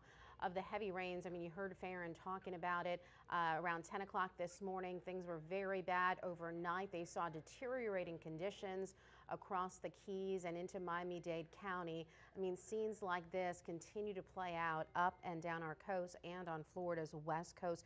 We also have some video of looting out of Miami as well. Take a look at this from the ABC affiliate in Miami, PLG. This is Simon's store, it's a shoe store. These folks were caught on camera running in with bags and running out with boxes of shoes, and we're told that all those folks there seen grabbing shoes have been arrested. The evidence is very clear, and obviously Miami under curfew, as many places in our viewing area are, and they, again, all 9 were arrested. Coming up on 5:30, we're continuing to track Hurricane Irma for you. The latest now with our severe weather expert, Mike Lyons. Irma currently a Category 2, making 2 landfalls already today in Florida. Mike, we're not necessarily done yet. No, we're not, but looking at the radar trends, I think we're going to get a bit of a break from those huge heavy rain bands in Palm Beach County. If you take the radar, you'll see what I mean on WSI-1. You can see the heaviest rain now is just offshore, and if you look a little farther south toward Fort Lauderdale and Miami, it's some good rain, but it's not the heavy rain bands with the wild winds and the embedded tornadoes that we've been tracking. I mean, Chris and I started last night at 6:30. We went for 90 minutes straight covering tornado warnings, and then overnight, Vanessa and Sandra and Taylor, they were doing tornado warnings just constantly, and all day today we've been doing that as well. So I think we may get a bit of a break for parts of Palm Beach County. However, the Treasure Coast remains under the gun. You see the little circles just offshore. Those are couplets. Those are rotating storms that may move on shore in the next half hour to 45 minutes. Now, at the moment, there are no weather warnings in effect for the Treasure Coast. You can see in the upper left-hand corner of your screen, up there in, what is that, Osceola County, along the turnpike, there is a tornado warning, but at the moment, no active weather warnings. However, you still want to stay in your safe room. Absolutely. You don't want to leave. This is still going to be an extended period of very rough weather, and as Todd pointed out, the storm made landfall for a second time this afternoon. Hurricane Irma's first landfall came this morning, 10 minutes after 9 o'clock over the Keys, and a second landfall at 3:30 this afternoon as a Category 3 hurricane. It's weakened now. We'll get a new update from the Hurricane Center at the top of the hour. It is moving north at a pretty good clip, about 14 miles per hour. The central pressure, 938 millibars, and the storm continuing to weaken. It's moving north, and I know all of us here on Florida's East Coast are hoping it stays offshore, but at the very least, we don't want it to come back toward our part of South Florida. So let me show you the official forecast track, and you can see that the forecast track does indeed call for the storm to continue moving to the north along Florida's west coast, likely producing all sorts of issues over there. Any deviation to the east would put those hurricane-force sustained winds in western Palm Beach County or in parts of Okeechobee County. So as long as this track does indeed verify, and Chris and I will be watching this very closely in the coming hours, we will be in much better shape. By late tonight, early tomorrow morning, Category 1 hurricane perhaps over parts of the Tampa Bay, then moving into the Gulf of Mexico, where it has a slight chance of getting a little stronger, but make a third landfall, this time on Florida's Big Bend as a Category 1 storm. After that, it is forecast as we head toward tomorrow afternoon. It is Sunday, right? Yeah, as we head toward Monday afternoon, the storm will be here in Georgia and Alabama, where it could produce hurricane-force gusts and certainly tons of rain across that part of the southeastern United States. And then by Tuesday, Wednesday, and Thursday, a huge rainmaker, as you can see, for parts of Mississippi, Alabama, Tennessee, Kentucky, up toward Illinois and Indiana. Folks in the center part of the country could be feeling some impact from the remnants of Irma as the storm moves away, and maybe by Thursday and Friday, we will be saying our last phrases about this active storm. But again, making landfall this morning, 9:10, a second landfall this afternoon.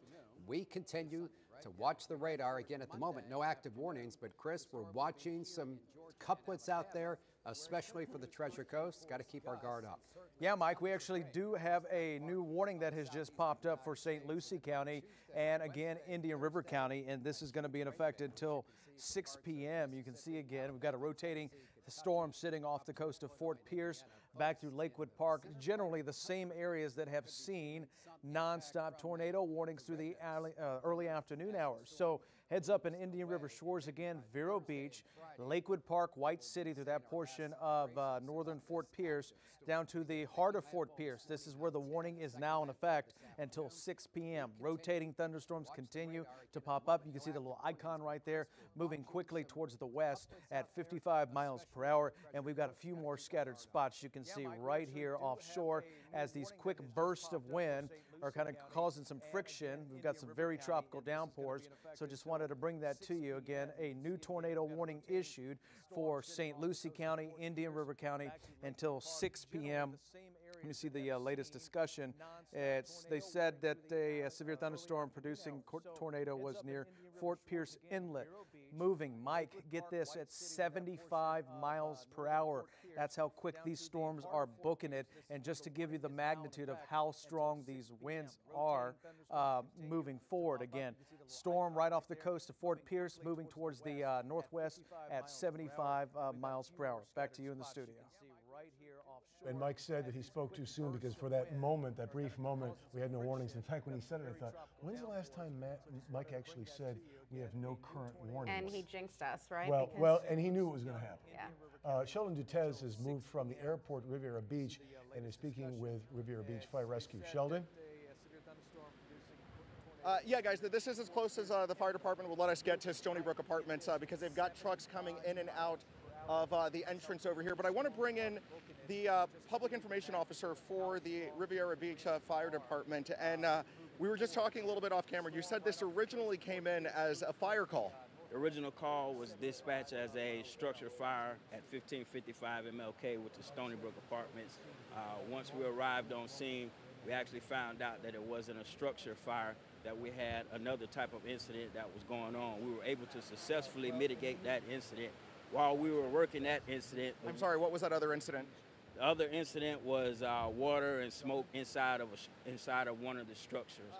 Once we got there, due to the high winds and intensity of the hurricane, parts of the roof started coming off the building. So we immediately evacuated those buildings that were affected by the roof coming off. At this time, we're working with Riviera Beach Police. They brought in their MRAP, which is their heavy-duty SWAT vehicle, and they're going to help us evacuate those who were affected in those apartments. How many units were affected by the roof coming off? There were several units that was affected. The exact count, I don't know. Probably in the neighborhood of 10 to 12, if I had to guess. Okay, and how many families are being affected by this right now? There were a number of different families in each household. The head count varied. In one household, we had 7 people in one household. So I think we have a total of 35 people right now at this present time that we're going to evacuate with the Riviera Beach Police Department's heavy-duty MRAP. And I can't imagine what it would be like to try to transport all of those people away from their home right now to another location. Where are they going, and what are you taking in mind as you transfer these people? At this time, we're contacting the shelter, which is located in Riviera Beach, and we're also contacting Palm Beach Gardens Shelter. We're going to see how many people that those shelters can accept. Once we find out that exact number, we'll split those people up between the 2 shelters and make sure that they're taken to a safe place. All right, and talk to me a little bit about the conditions and the impact that the conditions are having on your firefighters getting whatever smoke and situation was going on. It's a very dangerous situation. Right now, the City of Riviera Beach Fire Rescue, we're in active hurricane operations. That means that we're monitoring the weather every hour and hour. We're looking at the storm, its projected path. Once the wind speed hits 45 miles an hour, we go into a no response mode. The only time we break that if it's a very serious life and safety issue, such as this, which was a structure fire where you have people who could possibly be trapped inside the building. We're going to take every precaution that we can to be safe, but at the same time, we have to watch our own safety and make sure that we can get those people to a safe place or rescue them if it needs. Okay, all of those families, how are they doing? Anybody hurt? No one's hurt right now. As far as I know, we've talked to several individuals we made contact with several individuals that were inside the apartment. And to this particular point right now, no one's been injured. Okay. Anything else to add that we may not have touched upon? Well, right now we have an extremely large call volume. That's due to the hurricane. But as I said before, unless it's a life safety issue or there's a structure fire where there's something that people are trapped, that's the only time that we'll deviate from that. Other than that, we have a duty to keep our personnel safe. Okay, any word on what may have caused? I know you guys are busy trying to get everything situated, but any word on what may have caused that initial call, that report for the fire? The exact cause has not been determined as of now. Once we arrived on scene, those winds kicked up and the roof started coming off. Our first priority was to ourselves and making sure that we could get those people in a safe location. And did you guys see any flames when you arrived? There was no flames when we arrived. However, the battalion chief noted that there was a odor of smoke and a light haze of smoke inside one of the structures. All right, thank you so much. I appreciate you taking the time to talk with us. And yeah, we'll pan over real quick. We almost hit that wire when we were driving down to come report on this story. Talk to me about these downed lines. People might be trying to be adventurous right now and going out and about. Talk to me about the lines. Well, the best thing to do right now, if you come in contact, well, the best thing to do is stay in your house right now. Unless there's something that significantly you have to get out of that house for a life safety issue or something like that, the best thing to do right now is to shelter in place, stay in your house, don't try to venture out.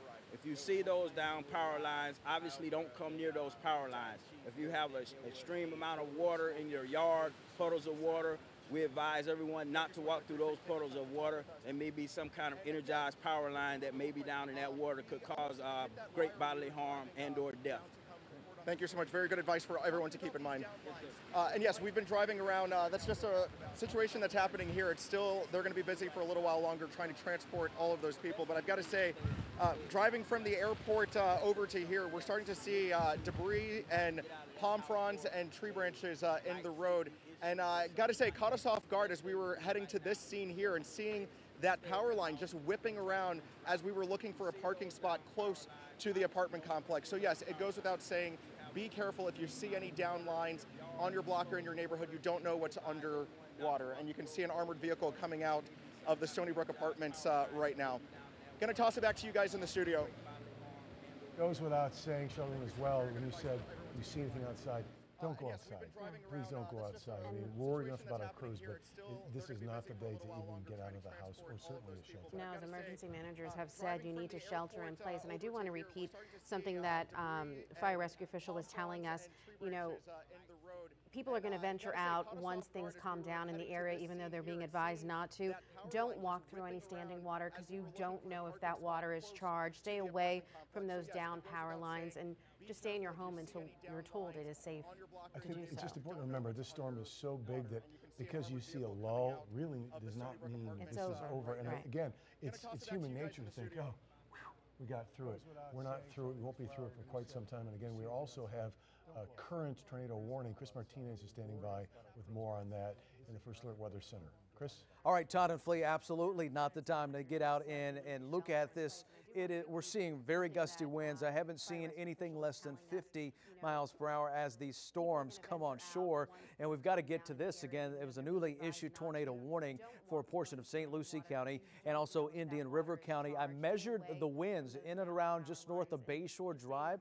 These are upper level winds, so this is not actually what's hitting the ground, but just to give you an idea, if they're 107 in the upper levels, subtract about 10 to 15, so that'll put it around, I would say, 80, let's subtract, about 92.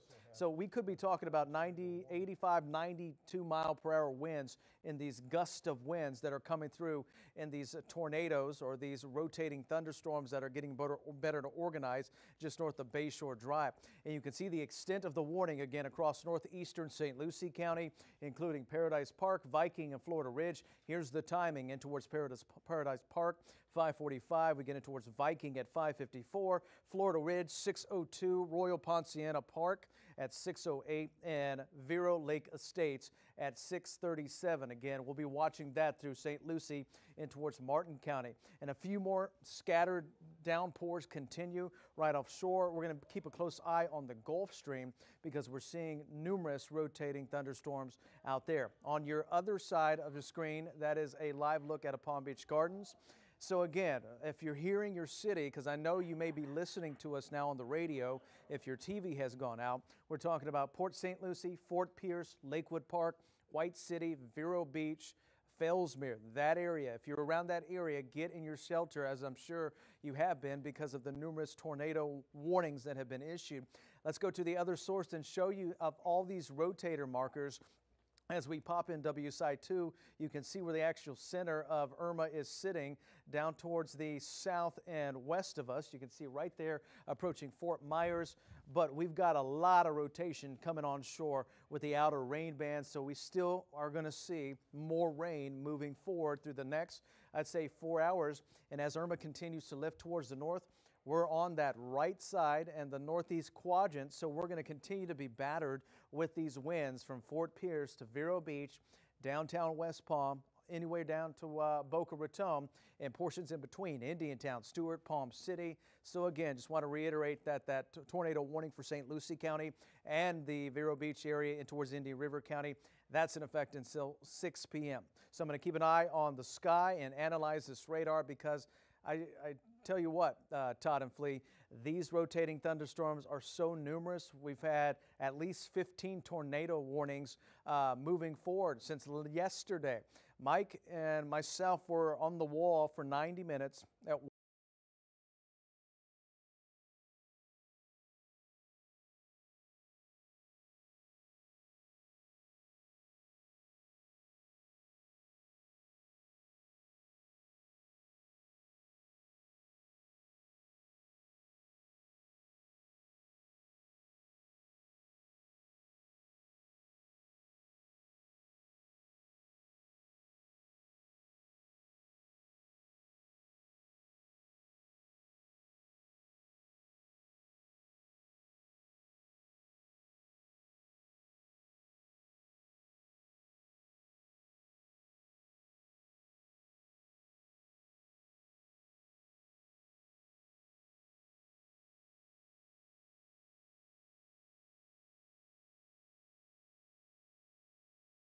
tornado warnings across the area for St. Lucie County.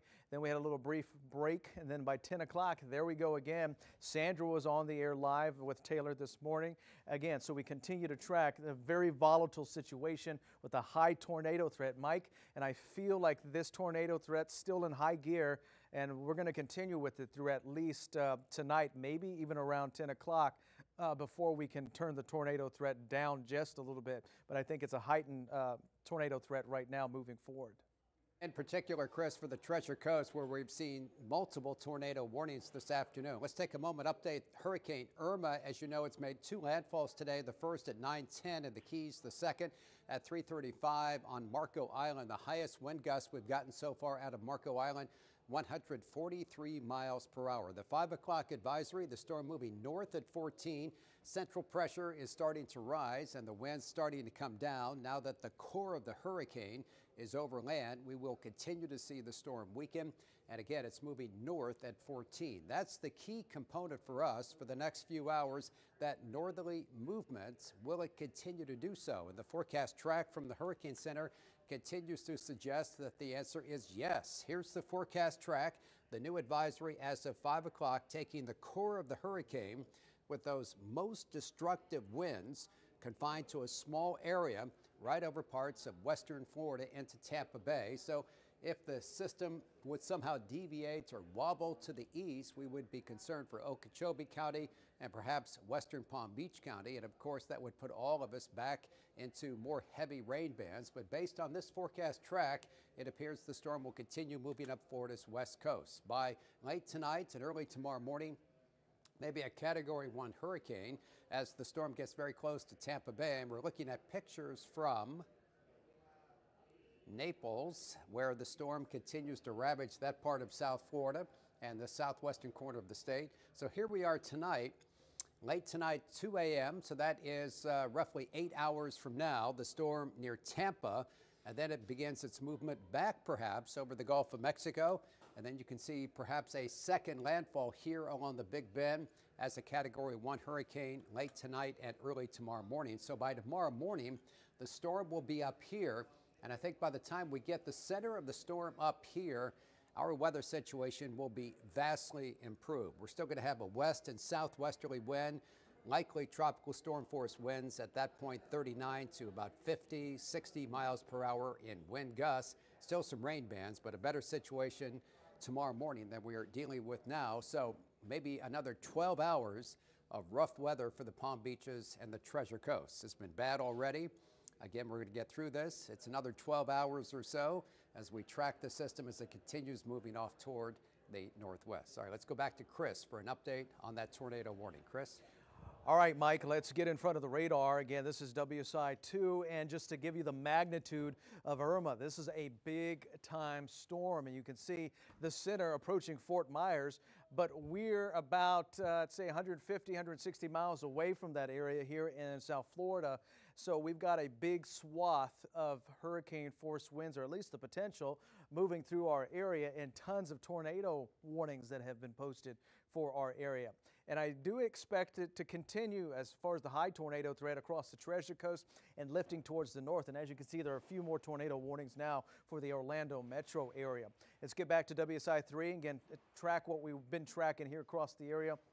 Quick burst of wind still hovering around Fort Pierce, Bayshore Drive. Again, this is where our tornado warning has been issued for portions of Fort Pierce, Lakewood Park, back through White City, crossing the county line and towards Indian River County, right past 24th Street, back to the heart of Vero Beach. So here's your future tracking. Viking 554, Florida Ridge 602, and Arroyo Poinciana Park at 608, and Vero Lake Estates 637. And you can see as of the latest scan right here, you see that? That is a poof of air. Could be the beginnings of a rotating thunderstorm in this rain band.